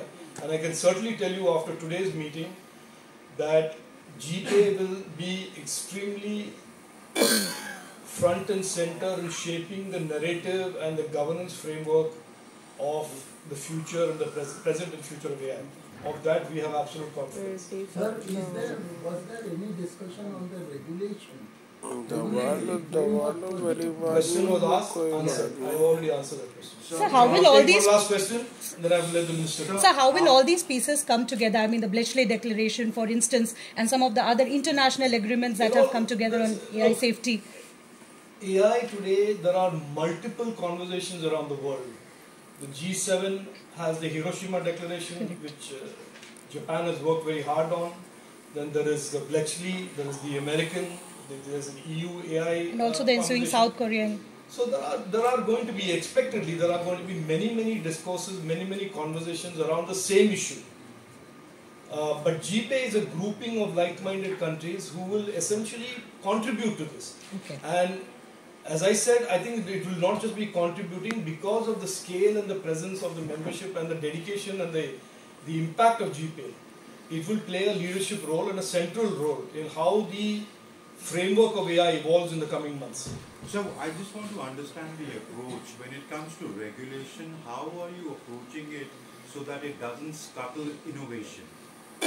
How is GPAI doing that? So I don't have an answer for you today, excepting to say that if you see the fine print or the what's in the language, we are completely invested as GPAI in the power of AI to do good. At the same time, addressing the guardrails and the requirements for safety and trust. Some people see this as binaries. The GPAI doesn't see this as a binary. We see that we can do both. I can speak for India. We have some track record, especially with the Digital Personal Data Protection Bill, of knowing how to balance this. And we are very confident as GPAI that we can balance this and we can deal with both these issues at the same time. So did you arrive at a single theme? Sign. There are 3 themes, as I said. Collaborative AI and growing innovation. Second is governance framework. Third is inclusion. These are the 3 themes of GPAI. So when the Hiroshima Declaration was signed, it was signed before the aftermath of the generative AI wave. Now that we have that among us, did that particular technology play a role in your discussion? So, this is exactly what I said, which is that GPAI and the New Delhi Declaration takes on a different significance because of the context that we are today in compared to the context that we were in a year ago or 2 years ago. That is why what we say today, the 5-hour deliberations that we have had, today takes on an even more important significance. And the fact that we are now saying that our ambition is that GPAI should, in a sense, lead the discourse given this new context or this, let us say, AI intensive world that we live in, should tell you that about what our ambitions are and what our priorities are. So okay, thank you. So does India expect China to follow the India-led leadership role? Wrong press conference, wrong person you're asking.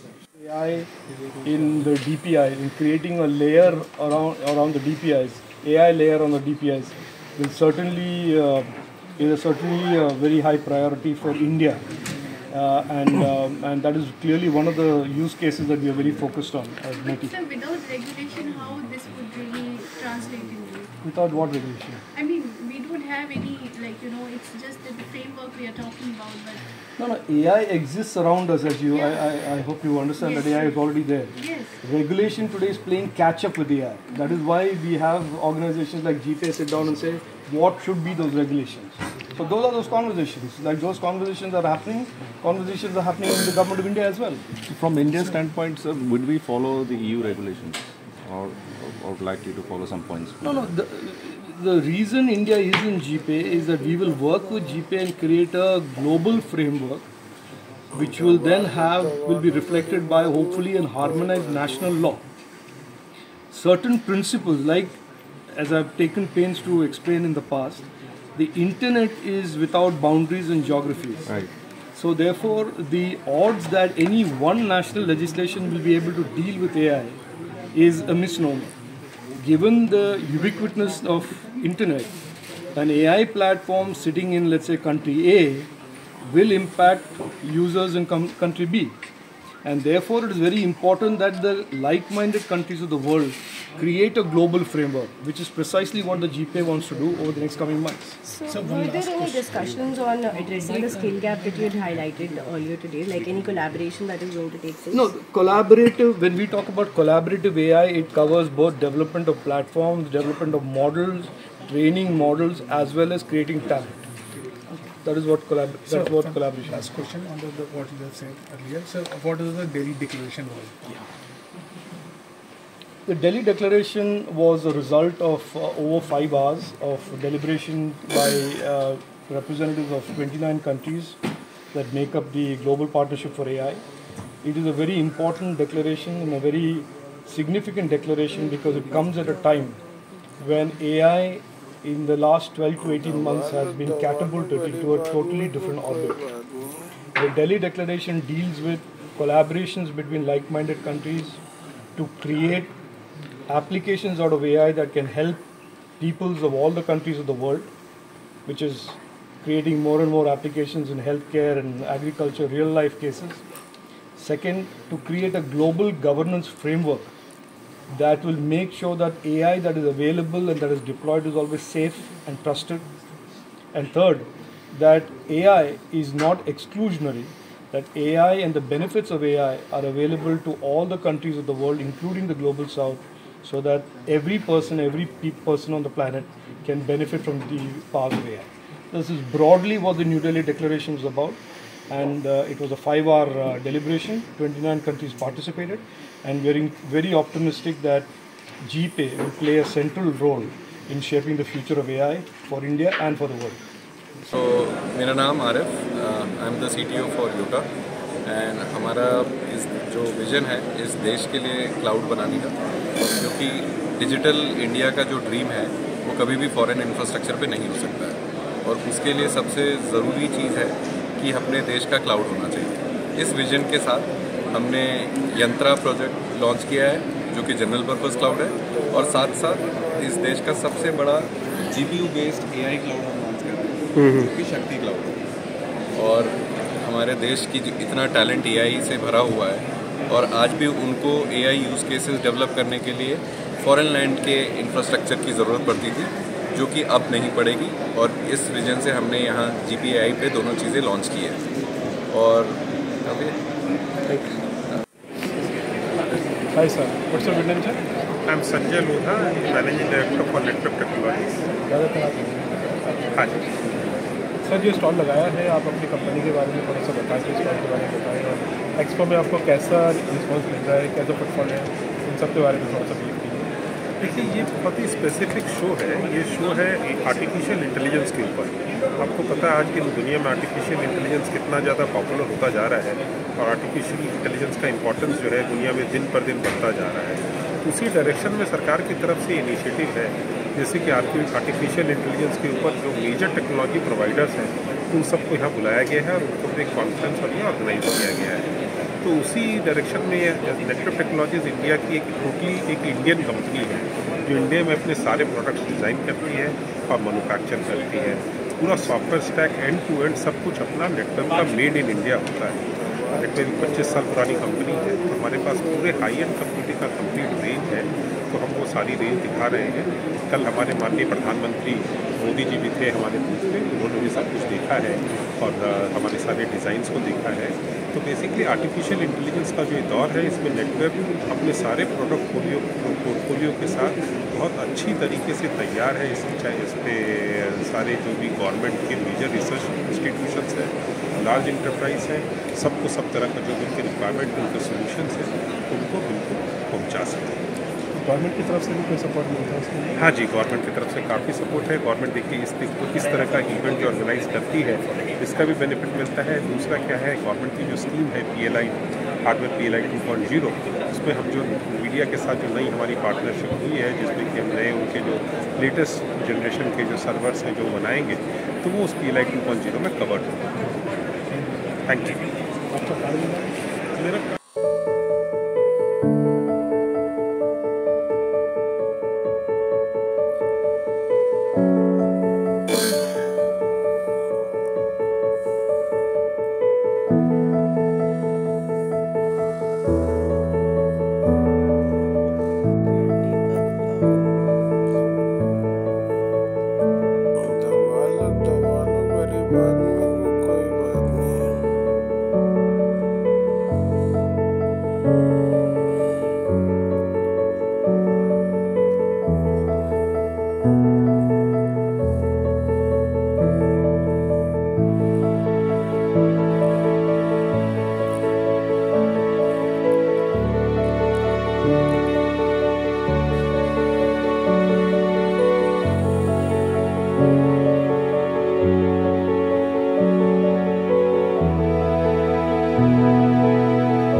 तो मानो बड़ी बात में कोई बात नहीं है।